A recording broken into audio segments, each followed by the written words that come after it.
ചൊക്രമുടിയിലെ ഭൂമി വീണ്ടും നിയമവിവാദത്തിലേക്ക്. നീലക്കുറിഞ്ഞി പൂവിട്ട് ശ്രദ്ധയാകർഷിച്ച ചൊക്രമുടിയിലെ ഭൂമി വീണ്ടും നിയമവിവാദങ്ങളിലേക്ക്. ബൈസൺ വാലി വില്ലേജിൽപ്പെട്ട ചൊക്രമുടിയിൽ റവന്യൂ വകുപ്പ് മുൻപ് ഏറ്റെടുത്ത 2 ഏക്കറിലധികം ഭൂമിക്ക് താൽക്കാലികമായി ഭൂനികുതി സ്വീകരിക്കാൻ ഹൈക്കോടതി ഉത്തരവിട്ടു. വിധിയുടെ പകർപ്പ് ലഭിച്ച 10 ദിവസത്തിനകം നികുതി സ്വീകരിക്കാനാണ് റവന്യൂ ഉദ്യോഗസ്ഥർക്ക് കോടതി നിർദ്ദേശം നൽകിയിരിക്കുന്നത്. മൂന്നാർ ഇക്കാനഗർ സ്വദേശികളായ 3 സഹോദരങ്ങൾ സമർപ്പിച്ച ഹർജിയിലാണ് ഹൈക്കോടതിയുടെ ഈ നിർണായക ഉത്തരവ്.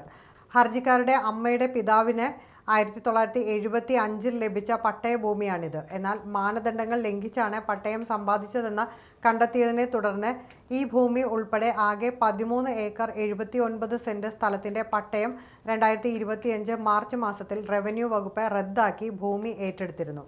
പട്ടയം റദ്ദാക്കിയ നടപടിക്കെതിരെ ഭൂ ഉടമകൾ ഇടുക്കി ജില്ലാ കളക്ടർക്ക് അപ്പീൽ നൽകിയിരുന്നു. ഈ അപ്പീൽ നിലവിൽ ജില്ലാ കളക്ടറുടെ പരിഗണനയിലാണ്. എന്നാൽ നിലവിലെ കാർഷിക വായ്പകൾ പുതുക്കുന്നതിനായി ഭൂനികുതി അടയ്ക്കേണ്ടതുണ്ടെന്നും വില്ലേജ് ഓഫീസർ കരം സ്വീകരിക്കാൻ തയ്യാറാകുന്നില്ലെന്നും ചൂണ്ടിക്കാട്ടിയാണ് ഇവർ ഹൈക്കോടതിയെ സമീപിച്ചത്.